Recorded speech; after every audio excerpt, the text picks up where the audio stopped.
1960-കൾ മുതൽ കാനഡയിലേക്ക് മലയാളികളുടെ കുടിയേറ്റമുണ്ടായിരുന്നു. എന്നാൽ ഇപ്പോഴത്തെ പോലെയല്ല, കുറച്ച് പേരൊക്കെ പല സ്ഥലങ്ങളിലായിട്ട് ഉണ്ടായിരുന്നുള്ളൂ. ആൽബർട്ട, ബ്രിട്ടീഷ് കൊളംബിയ, ഒണ്ടാരിയോയിലെ വിവിധ ഭാഗങ്ങൾ, ഇവിടെയൊക്കെ മലയാളികളുണ്ടായിരുന്നു. 10-30 വർഷം മുമ്പൊക്കെ ഇവിടെ വന്നിട്ടുള്ളവരോട് ഇപ്പോൾ നമ്മൾ ചോദിക്കുകയാണെങ്കിൽ അവർ പറയും, മലയാളികളെ എവിടെയെങ്കിലുമൊക്കെ വെച്ച് കാണുമ്പോൾ വളരെ സന്തോഷമായിരുന്നു. അതോടൊപ്പം തന്നെ അങ്ങനെ ആളുകളെ കാണാനില്ലായിരുന്നു.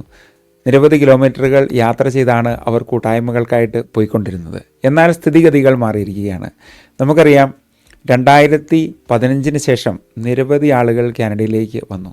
സ്റ്റുഡൻറ്റ് വിസയിലും PR പ്രോസസ്സിലൂടെയും വർക്ക് പെർമിറ്റിലും അങ്ങനെ പല പ്രോസസ്സുകളിലായിട്ട് കാനഡയിലേക്ക് ആളുകൾ എത്തി തുടങ്ങി. ഇപ്പോൾ നമുക്കറിയാം, കാനഡയിൽ നിൽക്കുന്നതും നാട്ടിൽ നിൽക്കുന്നതും ഏതാണ്ട് ഒരുപോലൊക്കെ തന്നെയാണ്. കാരണം മറ്റൊന്നുമല്ല, വിവിധ ആഘോഷങ്ങളും പിന്നെ ഒത്തുചേരലുകളും പെരുന്നാളുകളും ഉത്സവങ്ങളും ഒക്കെ നടക്കുന്ന നാടാണ് കാനഡ ഇപ്പോൾ. അത് നല്ല കാര്യം തന്നെയാണ്. തീർച്ചയായിട്ടും ആളുകളുടെ സോഷ്യൽ ലൈഫ് അതാണ് നമ്മെ ഒരു കൾച്ചറിൽ പിടിച്ചു നിർത്തുന്നത്. അതോടൊപ്പം തന്നെ നമുക്ക് അതുവഴി വളരാനും ബന്ധങ്ങൾ സ്ഥാപിക്കാനും സാധിക്കും. ഇനി നമുക്ക് കാര്യത്തിലോട്ട് കിടക്കാം. റിട്ടയർമെൻ്റ് ആണ് കാര്യം. നിരവധി ആളുകൾ അവരുടെ കുട്ടികളെ കാനഡയിലേക്ക് അയച്ചുകൊണ്ടിരിക്കുന്ന സമയമാണ്. അതോടൊപ്പം തന്നെ നമുക്കറിയാം, ഒരു 10 വർഷം മുമ്പ് ഇവിടെ വന്നിട്ടുള്ള ആളുകളുണ്ട്. അവരെ നമുക്ക് കുട്ടികളെന്ന് തന്നെ വിളിക്കാം. നമ്മുടെ സബ്സ്ക്രൈബേഴ്സ്, വാച്ച് ചെയ്യുന്നവർ എല്ലാവരും അടങ്ങുന്ന ഈ കമ്മ്യൂണിറ്റി നോക്കുകയാണെങ്കിൽ ഏറ്റവും കൂടുതൽ ആളുകൾ 50 വയസ്സിനും 70 വയസ്സിനും ഇടയിലുള്ളവരാണ്. അതോടൊപ്പം തന്നെ നമുക്ക് 25 വയസ്സ് മുതൽ 50 വയസ്സ് വരെയുള്ള കാറ്റഗറിയുമുണ്ട്. അങ്ങനെ പല ആളുകളും നമ്മുടെ ചാനൽ കാണുന്നുണ്ട്. ഇന്നത്തെ വ്ലോഗ് നമുക്ക് നമ്മുടെ പേരൻസിന് വേണ്ടി തന്നെയാണ്. പേരൻസ് അവരുടെ റിട്ടയർമെൻറ്റൊക്കെ പ്ലാൻ ചെയ്യുന്ന ഒരു സമയമാണിത്. 2024 അവസാന പാദത്തിൽ നമ്മൾ എത്തി നിൽക്കുകയാണ്. ഒരു തിരിഞ്ഞുനോട്ടവും മുൻപോട്ടുള്ള ഒരു എത്തിനോട്ടവുമാണ് ഇന്നത്തെ വ്ലോഗ് എന്ന് പറയുന്നത്. എൻ്റെ പേര് ബിജോ സെബാസ്റ്റ്യൻ, കരിയർ മെൻറ്ററായിട്ട് കാനഡയിൽ വർക്ക് ചെയ്യുന്നു. ആദ്യമായിട്ടാണ് നിങ്ങൾ ചാനൽ കാണുന്നതെങ്കിൽ, അല്ലെങ്കിൽ നിങ്ങൾ കാനഡയുമായിട്ട് എന്തെങ്കിലും തരത്തിൽ ബന്ധപ്പെട്ടിട്ടുള്ള ആളാണെങ്കിൽ ഈ ചാനൽ വർത്തായിരിക്കും. തീർച്ചയായിട്ടും നിങ്ങൾക്ക് കാനഡയിൽ നിന്നുള്ള അപ്ഡേറ്റ്സ് എല്ലാ ഞായറാഴ്ചയും വെള്ളിയാഴ്ചകളിൽ നമ്മുടെ ലൈവ് സെഷനും നടക്കുന്നതാണ്. നിങ്ങളുടെ കമൻറ്റുകളൊക്കെ താഴെ ചെയ്യാവുന്നതാണ്. അതെല്ലാം നമ്മൾ 10:30ക്കുള്ള ലൈവ് സെഷനിൽ വെള്ളിയാഴ്ച വായിക്കുന്നതാണ്. നമുക്ക് 25 വർഷങ്ങൾക്ക് മുമ്പ് വന്നിട്ടുള്ള ആളുകളുടെ പേരൻസിൻ്റെ സ്ഥിതിഗതികളൊന്ന് തിരക്കാം. തീർച്ചയായിട്ടും നിങ്ങൾക്ക് കമൻറ്റ് ചെയ്യാം. എൻ്റെ ഓരോ അഭിപ്രായങ്ങളും ഒബ്സർവേഷൻസും മാത്രമാണ് ഞാനിവിടെ ഷെയർ ചെയ്യുന്നത്. 25 വർഷം മുമ്പ് ഇവിടെ വന്നവരുടെ പേരൻസ് ഇവിടെയൊക്കെ വന്ന് വിസിറ്റ് ചെയ്ത് പോയിട്ടുള്ളവരുണ്ട്. പിന്നെ ഇവിടെ മക്കളുടെ കൂടെ കഴിയുന്നവരുണ്ട്. അല്ലെങ്കിൽ നാട്ടിൽ അവരുടെ കാര്യങ്ങളൊക്കെ നോക്കി നടത്താൻ വേണ്ടി മറ്റ് മക്കൾ അവിടെ ഉണ്ടാവും. അങ്ങനെയൊക്കെയാണ് കാര്യങ്ങൾ പോയിക്കൊണ്ടിരിക്കുന്നത്. നല്ല ഏജ്ഡ് ആയിട്ടുള്ളവരാണ് അവരൊക്കെ. പിന്നെ അടുത്തൊരു കാറ്റഗറി എന്ന് പറയുമ്പോഴേക്കും നമ്മുടെ 10 വർഷങ്ങൾക്ക് മുമ്പ് ഇവിടെ എത്തിയിട്ടുള്ളവരുടെ ഒരു കാറ്റഗറിയിലേക്ക് കിടക്കാം. ഈ ആളുകൾ ഇപ്പോൾ പ്രത്യേകിച്ചും ഒരു 65-നും 75-നും ഇടയ്ക്കൊക്കെ പ്രായമുള്ളവരുണ്ട്. അല്ലെങ്കിൽ നമുക്ക് ഒരു 60 വയസ്സിന് മുകളിലേക്ക് ഉള്ള പ്രായം നമുക്ക് കണക്കാകാം. അവരൊക്കെയും ഇതുപോലെ തന്നെ യാത്രകൾക്കായിട്ട് ഇവിടെ വരുന്നുണ്ട്, സ്ഥലങ്ങളൊക്കെ കാണുന്നുണ്ട്. ഇവിടെ വന്ന് കുറച്ച് നാൾ മക്കളുടെ കൂടെ നിൽക്കും. അതിനുശേഷം അവർ നാട്ടിലേക്ക് പോകുന്നു.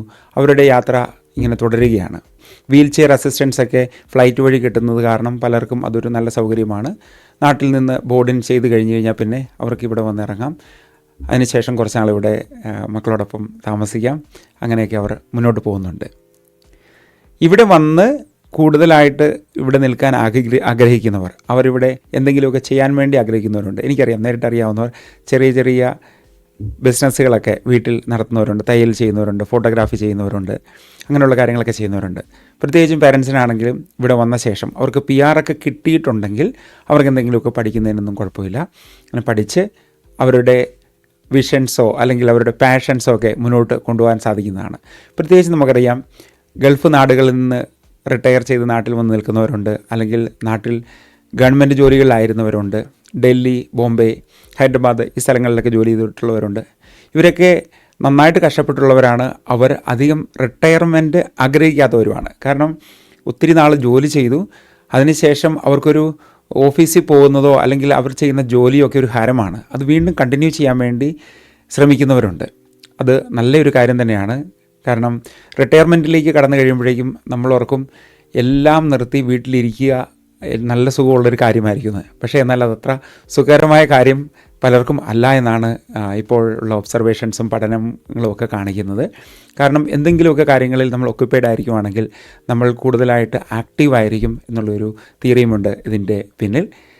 അപ്പോൾ ആരെങ്കിലുമൊക്കെ ഇവിടെ ഇപ്പോൾ ഈ സമയത്തൊക്കെ ഉണ്ടെങ്കിൽ, പ്രത്യേകിച്ചും PR ഉണ്ടെങ്കിൽ തീർച്ചയായിട്ടും നിങ്ങൾക്ക് എന്തെങ്കിലുമൊക്കെ ചെയ്യാമെന്നുള്ള കാര്യം മറക്കണ്ട. തീർച്ചയായിട്ടും നിങ്ങൾക്ക് ചെയ്യാവുന്നതാണ്.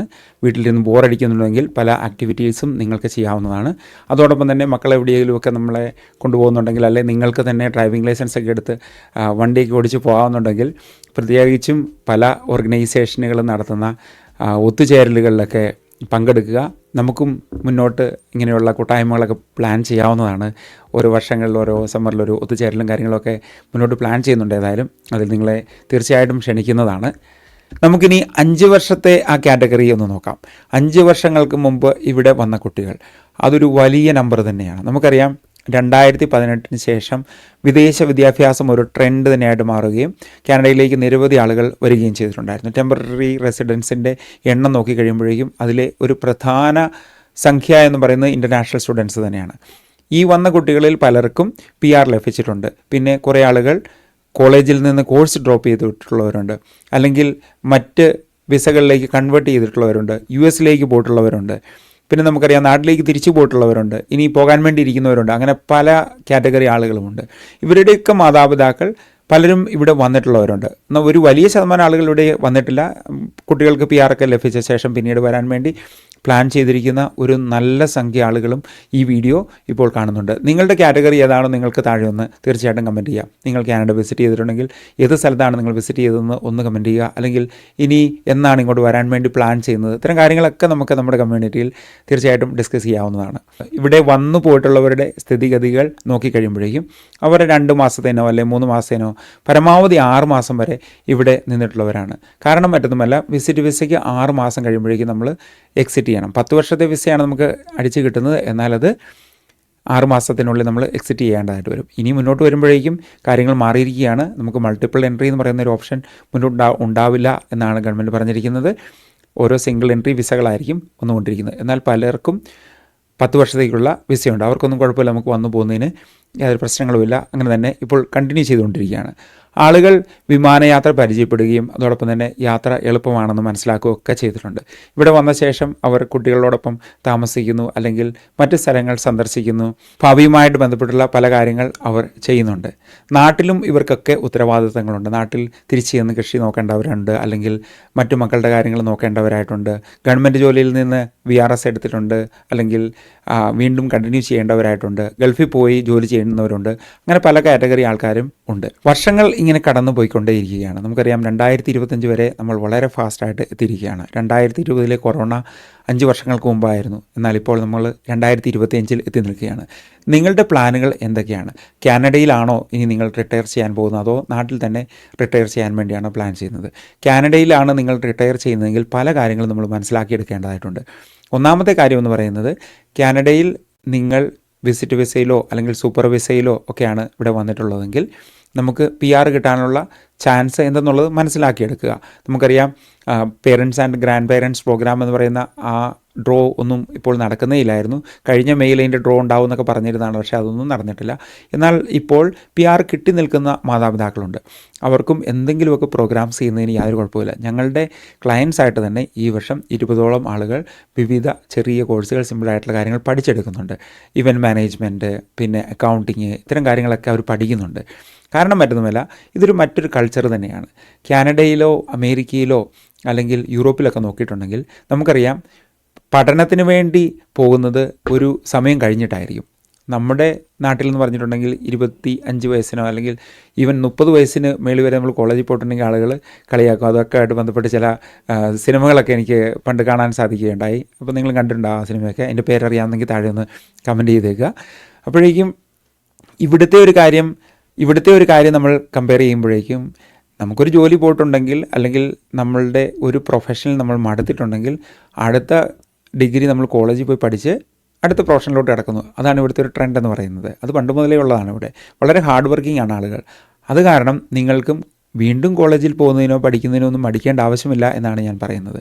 അപ്പോഴേക്കും പഠനം മാറ്റിവെക്കേണ്ട ആവശ്യമില്ല. നിങ്ങൾക്ക് മനസ്സുണ്ടെങ്കിൽ നിങ്ങൾക്ക് തീർച്ചയായിട്ടും മുന്നോട്ട് പോകാവുന്നതാണ്. കാരണം മറ്റൊന്നുമല്ല, എനിക്ക് അറിയാവുന്ന പേരൻസ് തന്നെ അവർക്ക് പണ്ട് MBA എടുക്കാൻ പറ്റിയിട്ടില്ല. അവർക്ക് ഇപ്പോൾ അതെടുക്കാൻ വേണ്ടി പ്ലാനുണ്ട്. അതിനുവേണ്ടി കരിയർ ഡിസ്കഷന് വേണ്ടി എന്നെ വിളിക്കാറുണ്ട്. അവർക്ക് വേണ്ടിയുള്ള ഫണ്ടിങ്ങും കാര്യങ്ങളും ഒക്കെ ഗവൺമെൻറ്റിൽ നിന്ന് കിട്ടുന്നുണ്ട്. PR ഉണ്ടെങ്കിൽ, സിറ്റിസൺ ആണെങ്കിൽ നമുക്കതൊക്കെ ചെയ്യാൻ സാധിക്കും. അപ്പോൾ ഇത്തരം കാര്യങ്ങളൊക്കെ നിങ്ങൾ ശ്രമിക്കുക. തീർച്ചയായിട്ടും ഒരു ചെറിയ ഇൻകം നിങ്ങൾക്ക് കിട്ടുവാണെങ്കിൽ നല്ലതാണല്ലോ. പലരും വിചാരിക്കും കാനഡയിൽ നമ്മൾ വന്നിട്ടുണ്ടെങ്കിൽ PR ഉണ്ടെങ്കിൽ ഉടനെ തന്നെ നമുക്ക് ഇവിടുത്തെ ബെനിഫിറ്റ്സ് കിട്ടുമെന്ന്. ഒന്നും കിട്ടില്ല. കാരണം എന്ന് പറഞ്ഞിട്ടുണ്ടെങ്കിൽ നമ്മൾ ഇവിടെ 10 വർഷമെങ്കിലും നിന്നെങ്കിലേ ഉള്ളൂ ഓൾഡ് ഏജ് സെക്യൂരിറ്റിയിലേക്ക് എലിജിബിൾ ആവുള്ളൂ. അല്ലെങ്കിൽ കനേഡിയൻ പെൻഷൻ പ്ലാൻ നമുക്ക് കിട്ടണമെന്നുണ്ടെങ്കിൽ നമ്മൾ കനേഡിയൻ പെൻഷൻ പ്ലാനിലേക്ക് കോൺട്രിബ്യൂട്ട് ചെയ്തെങ്കിലേ ഉള്ളൂ നമുക്ക് കിട്ടുകയുള്ളൂ. അത് നമ്മൾ ജോലി ചെയ്ത് തന്നെ കോൺട്രിബ്യൂട്ട് ചെയ്യണം, അല്ലാതെ നമുക്ക് കിട്ടുന്നില്ല. അപ്പോൾ നമുക്ക് ആശ്രയിക്കാവുന്ന ഒരു കാര്യം എന്ന് പറഞ്ഞിട്ടുണ്ടെങ്കിൽ നമ്മുടെ നാട്ടിലെ സേവിങ്സ് അല്ലെങ്കിൽ നമ്മുടെ ഇൻവെസ്റ്റ്മെൻറ്റ്സ് ഒക്കെയാണ് ആശ്രയിക്കാനുള്ള കാര്യം എന്ന് പറഞ്ഞിട്ടുണ്ടെങ്കിൽ. കാനഡയിലെയും അമേരിക്കയിലെയും ഒക്കെ റിട്ടയർമെൻറ്റ് കോസ്റ്റ് നോക്കിക്കഴിയുമ്പോഴേക്കും പ്രത്യേകിച്ചും 1.2 മില്യൺ ടു 1.5 മില്യൺ വരെ 2040-50 ആകുമ്പോഴേക്കും ആവുമെന്നാണ് പറയുന്നത്. കാരണം മറ്റൊന്നുമല്ല, അമേരിക്കയിലെ റിട്ടയർമെൻറ്റ് കോസ്റ്റിലെ പ്രധാന ഘടകമായിട്ടുള്ള ഹെൽത്ത് കെയർ കോസ്റ്റ് തന്നെ $300,000 to $400,000 വരുന്നത്. കാനഡയിൽ നമുക്കറിയാം ഹെൽത്ത് കെയർ ഫ്രീ ആണ്. എങ്കിലും നമുക്ക് അത്യാവശ്യമായിട്ടുള്ള പെട്ടെന്നുള്ളൊരു ട്രീറ്റ്മെൻറ്റ് കിട്ടാൻ വേണ്ടി നമ്മൾ നാട്ടിലേക്ക് പോവുകയാണെങ്കിൽ അതിന് നല്ല കോസ്റ്റ് ഉണ്ടാവും. അതൊക്കെ നമ്മൾ കണക്കിലെടുക്കേണ്ട ഒരു കാര്യം തന്നെയാണ്. പിന്നെ നമ്മൾ മക്കളുടെ അടുത്തേക്കാണ് വരുന്നത്, മക്കൾ നമ്മളെ നോക്കിക്കൊള്ളും എന്ന് പറഞ്ഞു വന്നിട്ടുണ്ടെങ്കിൽ നമുക്കറിയാം ഇവിടുത്തെ ഒരു കൾച്ചർ എന്ന് പറയുന്നത് തന്നെ റിട്ടയർമെൻറ്റ് ഹോംസ്, കമ്മ്യൂണിറ്റി ലിവിങ്, പിന്നെ അല്ലെങ്കിൽ ഇൻഡിപെൻഡൻറ്റ് ലിവിങ്, ഇങ്ങനെയുള്ള സംവിധാനങ്ങളൊക്കെയാണ്. അതെല്ലാം കോസ്റ്റുള്ള കാര്യങ്ങളാണ്. ഉദാഹരണത്തിന് നിങ്ങൾ വീട്ടിലാണ് നിൽക്കുന്നത്, നമുക്ക് വയ്യാതായി, ആ സമയത്ത് നമ്മളെ നോക്കണമെങ്കിൽ ഒരു PSW പേഴ്സണൽ സപ്പോർട്ടർ വർക്കറെ വെക്കണമെങ്കിൽ അതിന് കോസ്റ്റ് ഉണ്ട്. നമുക്കറിയാം ഒരു പേഴ്സണൽ സപ്പോർട്ട് വർക്കറിൻ്റെ വീട്ടിൽ വന്ന് ചെയ്യാനുള്ള ഒരു സാലറി അല്ലെങ്കിൽ അതിൻ്റെ കോസ്റ്റ് എന്നൊക്കെ പറയുമ്പോഴത്തേന് ഏകദേശം $40-50 വരെ ആകും നമ്മളൊരു ഏജൻസി വഴിയൊക്കെ വെച്ച് ചെയ്ത് കഴിയുമ്പോഴേക്കും. അല്ലെങ്കിൽ നമ്മൾ റിട്ടയർമെൻറ്റ് ഹോമിൽ പോയി താമസിക്കുകയാണെങ്കിൽ അവിടുത്തെയും ഒരു $7,000 to $10,000 വരെ ഒരു മാസത്തെ ചിലവ് വരും. അപ്പോൾ അത് മനസ്സിലാക്കിയിരിക്കുക. പിന്നെ നമുക്ക് അറിയാം നമ്മുടെ മക്കൾ തന്നെ നമ്മളെ നോക്കും എന്നുള്ളൊരു സംവിധാനമൊക്കെ ഉണ്ട്. നിങ്ങൾക്ക് ഉറപ്പുണ്ട് എങ്കിൽ അവരുമായിട്ട് ഡിസ്കസ് ചെയ്ത് അത്തരം കാര്യങ്ങൾ തീർച്ചയായിട്ടും തീരുമാനിക്കാവുന്നതാണ്. നാട്ടിലെ റിട്ടയർമെൻറ്റ് കാര്യങ്ങളെപ്പറ്റി എന്നേക്കാൾ അറിയാവുന്നത് നിങ്ങൾക്ക് തന്നെയാണ്. അപ്പോൾ നിങ്ങൾ താഴെ ഒന്ന് കമൻറ്റ് ചെയ്തേക്കുക. ഈ കഴിഞ്ഞ ദിവസങ്ങളിലൊക്കെ നല്ല വീഡിയോസൊക്കെ കാണുന്നുണ്ടായിരുന്നു. അതിൽ പ്രധാനമായിട്ടും നാട്ടിലും കമ്മ്യൂണിറ്റി ലിവിങ്സൊക്കെ പ്രൊമോട്ട് ചെയ്യപ്പെടുന്നു. ഇൻഡിപെൻഡൻറ്റ് ലിവിങ് ഹെൽപ്പ് ചെയ്യുന്ന ഏജൻസികൾ സ്റ്റാർട്ട് ചെയ്തിരിക്കുന്നു. അങ്ങനെ പല കാര്യങ്ങളുമുണ്ട്.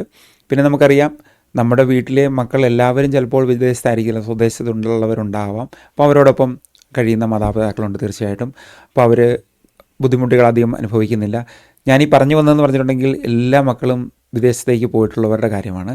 അപ്പോൾ അവരെ സംബന്ധിച്ചാണ് ഇങ്ങനെയുള്ള ചലഞ്ചസ് വരുന്നത്. അവർ പ്രത്യേകിച്ച് നമുക്ക് ഒന്ന് പ്ലാൻ ചെയ്യേണ്ടതായിട്ടുണ്ട്. അപ്പോൾ തീർച്ചയായിട്ടും നിങ്ങളുടെ പ്ലാനുകളും പദ്ധതികളും ഒക്കെ മുന്നോട്ട് കൊണ്ടുപോവുക. അതോടൊപ്പം തന്നെ വളരെ ഇമ്പോർട്ടൻ്റ് ആയിട്ടുള്ളൊരു കാര്യമാണ്, പ്രത്യേകിച്ചും 30s-ലും 40s-ലും ജീവിക്കുന്നവരോട് പറയാനുള്ളൊരു കാര്യം എന്ന് പറഞ്ഞിട്ടുണ്ടെങ്കിൽ നമ്മൾ വീടിന് വേണ്ടി സേവ് ചെയ്യാറുണ്ട്, അല്ലെങ്കിൽ കാറ് വാങ്ങുന്നതിന് വേണ്ടി സേവ് ചെയ്യുന്നുണ്ട്, അല്ലെങ്കിൽ മറ്റു കാര്യങ്ങൾക്ക് വേണ്ടി സേവ് ചെയ്യുന്നുണ്ട്. വെറുതെ കുറച്ച് പൈസ സേവ് ചെയ്യുക. നമുക്കറിയില്ല പൈസ എപ്പോഴാണ് ആവശ്യം വരുന്നത് എന്നുള്ളത്. അപ്പോഴേക്കും നല്ല സേവിങ്സ് ഉണ്ടെങ്കിൽ പല കാര്യങ്ങളും നമുക്ക് സോൾവ് ചെയ്യാൻ പറ്റും. ഫിനാൻഷ്യലി നമ്മൾ പ്രായമായി കഴിയുമ്പോഴേക്കും സ്ട്രഗിൾ ചെയ്യുകയാണെങ്കിൽ നമുക്ക് വളരെയധികം ബുദ്ധിമുട്ടുണ്ടാവും. അത് കാരണം നല്ല സേവിങ്സ് ഹാബിറ്റുകൾ തീർച്ചയായിട്ടും 2025 മാറ്റിവെക്കേണ്ട ഈ വർഷം തന്നെ തുടങ്ങുക. അതോടൊപ്പം തന്നെ യാത്രകൾ ചെയ്യുക. യാത്രകൾ ചെയ്ത് കാര്യങ്ങളൊക്കെ മനസ്സിലാക്കി ആരോഗ്യമുള്ള സമയത്ത് തന്നെ യാത്രകൾ ചെയ്ത് കാര്യങ്ങളെ വ്യക്തമായിട്ട് പഠിച്ച ശേഷം ഒരു നല്ല തീരുമാനത്തിലേക്ക് എത്തിച്ചേരുക. കാനഡയിൽ റിട്ടയർമെൻറ്റ് വേണോ അതോ ഇന്ത്യയിൽ തന്നെ കഴിയണമോ എന്നുള്ളത്. ഇനിയും നമുക്ക് പല റിട്ടയർമെൻറ്റ് സീരീസ് വീഡിയോസും നമ്മൾ ചെയ്യുന്നുണ്ട്. നിങ്ങളുടെ അഭിപ്രായങ്ങളും നിങ്ങളുടെ കമൻറ്റുകളും ഒക്കെ താഴെ തന്നെ കൊടുത്തേക്കുക. നമ്മുടെ വെള്ളിയാഴ്ച ഒരു പ്രത്യേക സെഷനിൽ ഇത് തീർച്ചയായിട്ടും ഡിസ്കസ് ചെയ്യുന്നതാണ്. ചാനൽ സബ്സ്ക്രൈബ് ചെയ്യാൻ മറക്കണ്ട. നമുക്കതോടൊപ്പം തന്നെ വെള്ളിയാഴ്ച ലൈവ് സെഷനുണ്ട്, ഞായറാഴ്ച കാനഡ അപ്ഡേറ്റ്സ് ഉണ്ട്. എല്ലാവർക്കും ഒരു നല്ല ദിവസവും ആഴ്ചയും ആശംസിക്കുന്നു. Thanks for watching. ബൈ.